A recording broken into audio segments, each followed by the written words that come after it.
Aujourd'hui, je vous parle de cette dépendance un peu à l'abandon qu'il était question de transformer en gîte d'étape pour 4 personnes.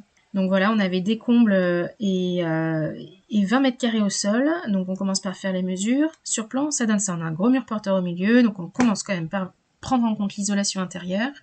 Et je propose de faire la pièce d'entrée dans la cuisine. On a donc un évier en bout linéaire, un petit domino, le lave-linge quelque part, et là un grand placard pour ranger les balais, voilà, tout ce qui sert un peu à entretenir le gîte, et sans oublier donc une table pour 4 et un petit banc d'entrée, toujours un petit banc d'entrée pour poser ses chaussures.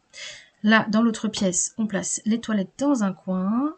Au bout de la pièce, on a une salle de bain avec quand même une grande douche, un beau meuble vasque, une porte coulissante. Et pour le reste de la pièce, on va intégrer un petit salon confortable avec un canapé, un tapis, des petites tables basses.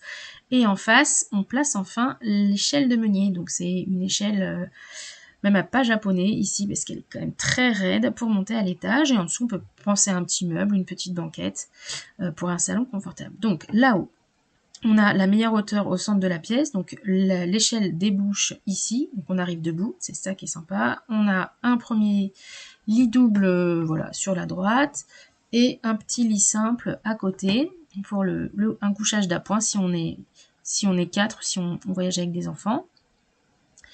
Là, je fais des placards et puis pas la peine d'exploiter toute la surface. À un moment, on est tellement bas.